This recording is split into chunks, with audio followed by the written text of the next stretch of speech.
Hello, hello, hello, hello, hello. It is me, Pico Pico, ASMR, and you can probably guess what today's video is. I am reading Twilight, Chapter 3, and I'm just gonna get right into the video. Okay. Chapter 3, Phenomenon. When I opened my eyes in the morning, something was different. It was the light. It was still the gray-green light of a cloudy day in the forest, but it was clearer somehow. I realized there was no fog veiling my window. I jumped to look outside and then groaned in horror. A fine layer of snow covered the yard, dusted the top of my truck, and whitened the road. But that wasn't the worst part. All the rain from yesterday had frozen solid, coating the needles on the trees in fantastic, gorgeous patterns, and making the driveway a deadly ice slick. I had enough trouble not falling down when the ground was dry. It might be safer for me to go back to bed now.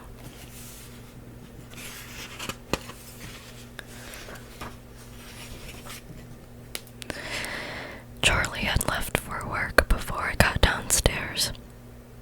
In a lot of ways, living with Charlie was like having my own place, and I found myself reveling in the aloneness instead of being lonely. I threw down a quick bowl of cereal and some orange juice from the carton. I felt excited to go to school, and that scared me. I knew it wasn't the stimulating a learning environment I was anticipating, or seeing my new set of friends. If I was being honest with myself, I knew I was eager to get to school because I would see Edward Cullen. And that was very, very stupid. I should be avoiding him entirely after my brainless and embarrassing babbling yesterday. Yet I was suspicious of him. Why should he lie about his eyes?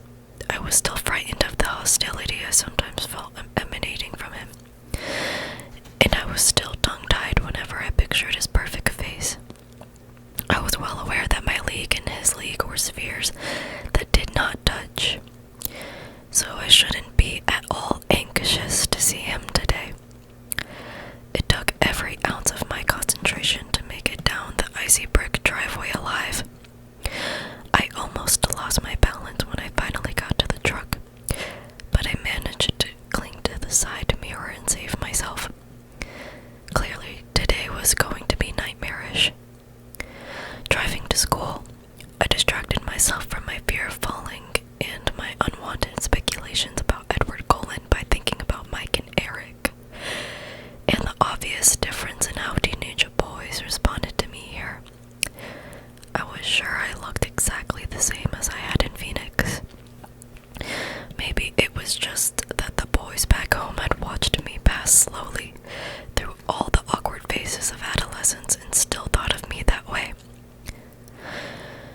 Perhaps it was because I was a novelty here, where novelties were few and far between.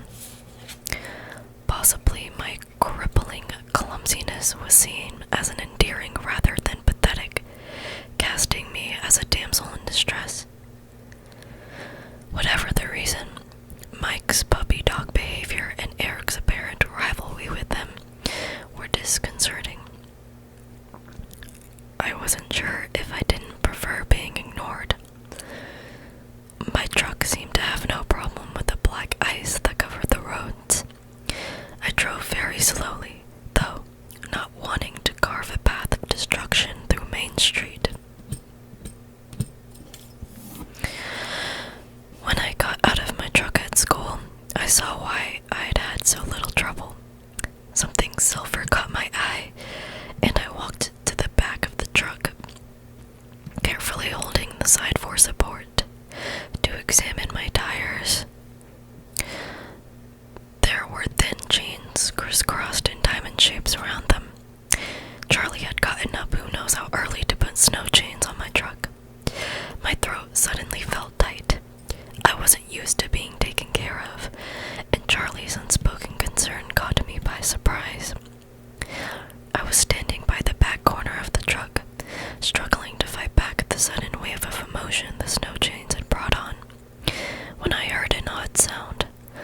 It was a high-pitched screech, and it was fast becoming painfully loud. I looked up, startled. I saw several things simultaneously. Nothing was moving in slow motion, the way it does in movies. Instead, the adrenaline rush seemed to make my brain work much faster, and I was able to absorb in clear detail several things at once.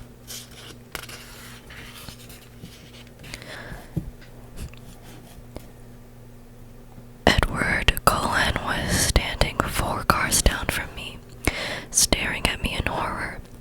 His face stood out from a sea of faces, all frozen in the same mask of shock. But of more immediate importance was the dark blue van that was skidding, tires locked and squealing against the brakes, spinning wildly across the ice of the parking lot.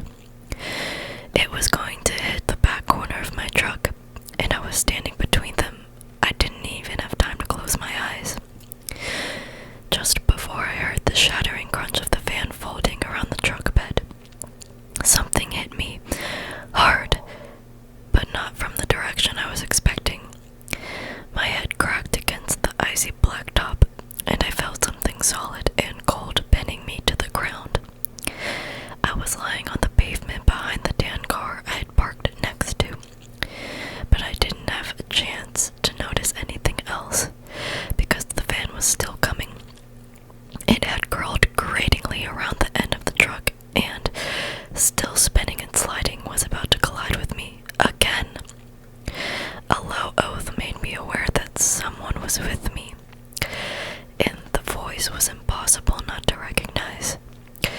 2 long, white hands shot out protectively in front of me, and the van shuddered to a stop, a foot from my face, the large hands fitting providentially into a deep dent in the side of the van's body. Then his hands moved so fast they blurred. One was suddenly creeping under the body of the van, and something was dragging me, swinging my legs around like a ragdoll's, till they hit the tire of the tan car. A groaning metallic thud hurt my ears, and the van settled, glass popping onto the asphalt, exactly where, a second ago, my legs had been. It was absolutely silent for 1 long second before the screaming began. In the abrupt bedlam, I could hear more than one person shouting my name, but more clearly than all the yelling, I could hear Edward Cullen's low, frantic voice in my ear. Bella, are you alright? I'm fine. My voice sounded strange. I tried to sit up and realized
just stay put for now. But it's cold, I complained. It surprised me when he chuckled under his breath. There was an edge to the sound. You were over there, I suddenly remembered, and his chuckle stopped short. You were by your car. His expression turned hard. No, I wasn't. I saw you. All around us was chaos. I could hear the gruffer voices of adults arriving on the scene, but I obstinately held on to our argument. I was right, and he was going to admit it. Bella, I was standing with you, and I pulled you out of the way. He unleashed the full, devastating power of his eyes on me, as if trying to communicate something crucial. No, I set my jaw. The cold in his eyes blazed. Please, Bella. Why? I demanded. Trust me, he pleaded, his soft voice overwhelming. I could hear the sirens now. Will you promise to explain? Will you promise to explain everything to me later? Fine, he snapped, abruptly exasperated. Fine, I repeated angrily. It took 6 EMTs and 2 teachers, Mr. Varner and Coach Clapp, to shift the van far enough away from us to bring the stretchers in. Edward vehemently refused his, and I tried to do the same, but the traitor told them I'd hit my head and probably had a concussion. I almost died of humiliation when they put on the neck brace. It looked like the entire school was there, watching soberly as they loaded me in the back of the ambulance. Edward got to ride in the front. It was maddening. To make matters worse, Chief Swan arrived before they could get me safely away. Bella! He yelled in panic when he recognized me on the stretcher. I'm completely fine, Dad, I sighed. There's nothing wrong with me. He turned to the closest EMT for a second opinion. I tuned him out to consider the jumble of inexplicable images churning chaotically in my head. When they lifted me away from the car, I had seen the deep dent in the Dan car's bumper.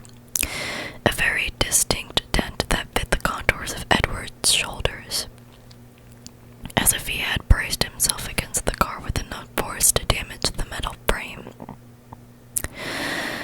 And then there was his family, looking on from the distance with expressions that ranged from disapproval to fury, but held no hint of concern for their brother's safety. I tried to think of a logical solution that could explain what I had just seen. A solution that excluded the assumption that I was insane. Naturally, the ambulance got a police escort to the county hospital. I felt ridiculous the whole time they were unloading me. What made it worse was that Edward simply glided through the hospital doors under his own power.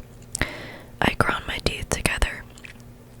They put me in the emergency room, a long room with a line of beds that's separated by pastel-patterned curtains. A nurse put a pressure cuff on my arm and a thermometer under my tongue.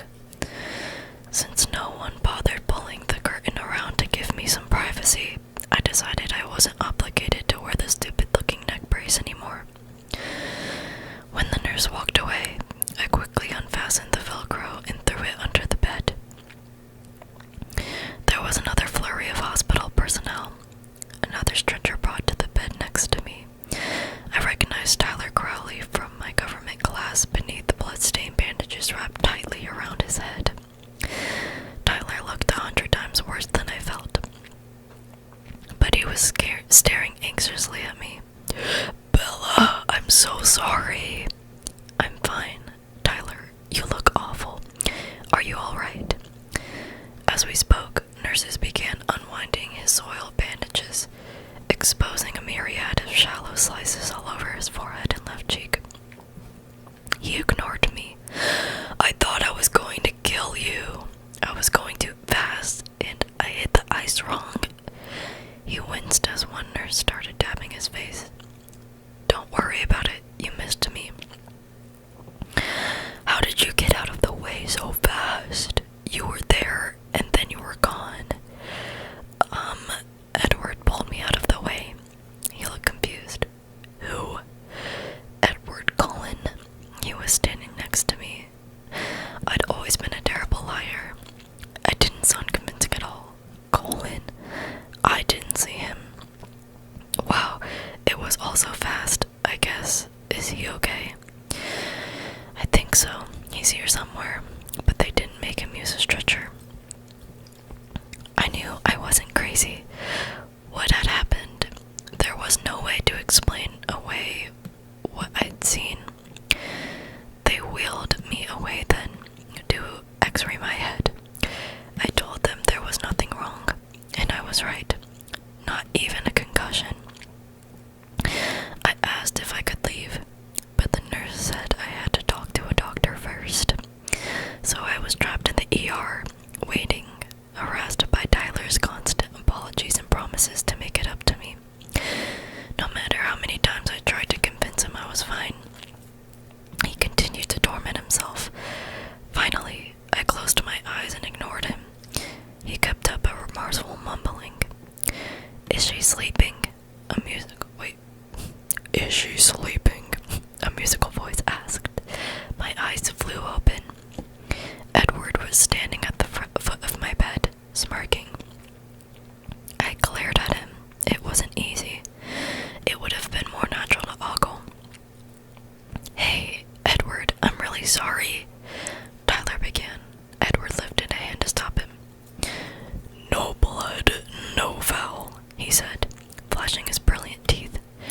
He moved to sit on the edge of Tyler's bed, facing me. He smirked again. So, what's the verdict? He asked me. There's nothing wrong with me at all, but they won't let me go. I complained. How come you aren't strapped to a gurney like the rest? How come you aren't strapped to a gurney like the rest of us? It's all about who you know, he answered. But don't worry, I came to spring you. Then a doctor walked around the corner, and my mouth fell open. He was young, he was blonde, and he was handsomer than any movie star I'd ever seen. He was pale, though, and tired looking, with circles under his eyes. From Charlie's description, this had to be Edward's father. So, Miss Swan, Dr. Collins said in a remarkably appealing voice, how are you feeling? I'm fine, I said for the last time, I hoped. He walked to the light board on the wall over my head and turned it on. Your x-rays look good, he said. Does your head hurt? Edward said you hit it pretty hard. It's fine, I repeated with a sigh, throwing a quick scowl toward Edward. The doctor's cool fingers probed lightly along my skull. He noticed when I winced. Tender, he asked. Not really. I had worse. I heard a chuckle and looked over to see Edward's patronizing smile. My eyes narrowed. Well, your father's in the waiting room. You can go home with him now. But come back if you feel dizzy or have trouble with your eyesight at all. Can't I go back to school? I asked, imagining Charlie trying to be attentive. Maybe you should take it easy today. I glanced at Edward. Does he get to go to school? Someone has to spread the good news that we survived. Oh, someone has to spread the good news that we survived, Edward said smugly. Actually, Dr. Cullen corrected, most of the school seems to be in the waiting room. Oh no, I moaned, covering my face with my hands. Let's see how many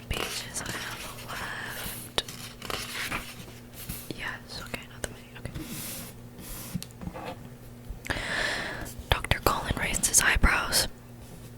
"Do you want to stay?" No, I insisted, throwing my legs over the side of the bed and hopping down quickly. Too quickly, I staggered, and Dr. Colin caught me. He looked concerned. "I'm fine," I assured him again. No need to tell him my balance problems had nothing to do with hitting my head. "Take some Tylenol for the pain," he suggested as he steadied me. "It doesn't hurt that bad," I insisted. "It sounds like you were extremely lucky," Dr. Colin said, smiling as he signed my chart with a flourish. Lucky Edward happened to be standing next to me. I amended with a hard glance at the subject of my statement. "Oh, well, yes," Dr. Colin agreed, suddenly occupied with the papers in front of him. Then he looked away at Tyler and walked to the next bed. My intuition flickered. The doctor was in on it. "I'm afraid that you'll have to stay with us just a little bit longer," he said to Tyler, and began checking his cuts. And soon as the doctor's back was turned, I moved to Edward's side. "Can I talk to you for a minute?" I hissed under my breath. He took a step back from me, his jaw suddenly clenched. "Your father is waiting for you," he said through his teeth. I glanced at Dr. Colin and Tyler. "I'd like to speak with you alone, if you don't mind," I pressed. He glared, and then turned his back and strode down the long room. I nearly had to run to keep up. As soon as we turned the corner into a short hallway, he spun around to face me. "What do you want?" he asked, sounding annoyed. His eyes were cold. His unfriendliness intimidated me. My words came out with less severity than I'd intended. "You owe me an explanation," I reminded him. "I saved your life.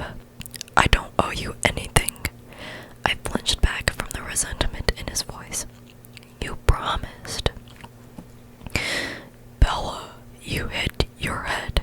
You don't know what you're talking about." His tone was cutting. My temper flared now, and I glared defiantly at him. "There's nothing wrong with my head," he glared back. "What do you want from me, Bella?" "I want to know the truth," I said. "I want to know why I'm lying for you." "What do you think happened?" he snapped. It came out in a rush. "All I know is that you weren't anywhere near me. Tyler didn't see you either, so don't tell me I hit my head too hard. That van was going to crush us both, and it didn't, and your hands left dents in the side of it, and you left a dent in the other car, and you're not hurt at all. And the van should have smashed my legs, but you were holding it up." I could hear how crazy it sounded, and I couldn't continue. I was so mad I could feel the tears coming. I tried to force them back by grinding my teeth together. He was staring at me incredulously, but his face was tense, defensive. "You think I lifted a fan off you?" His tone questioned my sanity, but it only made me more suspicious. It was like a perfectly delivered line by a skilled actor. I merely nodded once, jaw tight. "Nobody will believe that, you know." His voice held an edge of derision now. "I'm not going to tell anybody." I said each word slowly, carefully controlling my anger. Surprise flooded across his face. "Then why does it matter?" "It matters to me," I insisted. "I don't like to lie, so there better be a good reason why I'm doing it." "Can't you just thank me and get over it?" "Thank you." I waited, fuming and expectant. "You're not going to let it go, are you?" "No." "In that case, I hope you enjoy disappointment."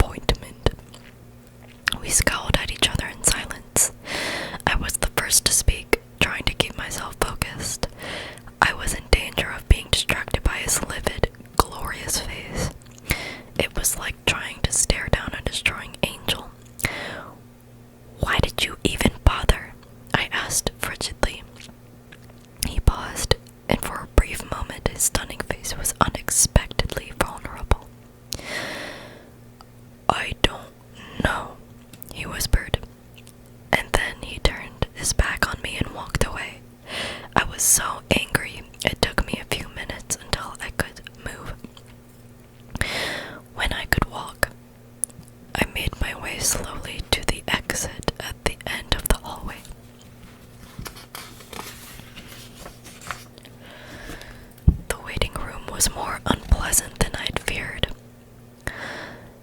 It seemed like every face I knew in Forks was there, staring at me. Charlie rushed to my side. I put up my hands. "There's nothing wrong with me," I assured him sullenly. I was still aggravated, not in the mood for chit-chat. "What did the doctor say?" Dr. Collins saw me, and he said I was fine and I could go home. I sighed. Mike and Jessica and Eric were all there, beginning to converge on us. "Let's go," I urged. Charlie put one arm behind my back, not quite touching me, and led me to the glass doors of the exit. I waved sheepishly at my friends, hoping to convey that they didn't need to worry anymore. It was a huge relief, the first time I'd ever felt that way. To get into the cruiser, we drove in silence. I was so wrapped up in my thoughts that I barely knew Charlie was there. I was positive that Edward's defensive behavior in the hall was a confirmation of the bizarre things I still could hardly believe I witnessed. When we got to the house, Charlie finally spoke. You'll need to call Renee." He hung his head, guilty. I was appalled. "You told Mom?" Sorry. I slammed the cruiser's door a little harder than necessary on my way out. My mom was in hysterics, of course. I had to tell her I felt fine at least 30 times before she would calm down. She begged me to come home, forgetting the fact that home was empty at the moment. But her pleas were easier to resist than I would have thought. I was consumed by the mystery Edward presented, and more than a little obsessed by Edward himself. Stupid. I wasn't as eager to escape Forks as I should be, as any normal, sane person would be. I decided I might as well go to bed early that night. Charlie continued to watch me anxiously, and it was getting on my nerves. I stopped on my way to grab 3 Tylenol from the bathroom. They did help, and as the pain eased, I drifted to sleep. That was the first night I dreamed of Edward Cullen. Okay, that is the end of chapter 3, guys. Thank you so much for watching, and it is time to do the shout out of the evening. So let's see who we are shouting out today.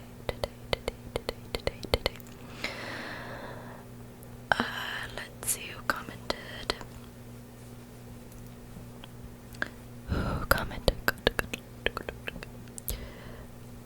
Okay. I don't think I shouted out this person yet. Gabrielle Feliz 1833. Gabrielle Feliz 1833. GABRIELBELIZ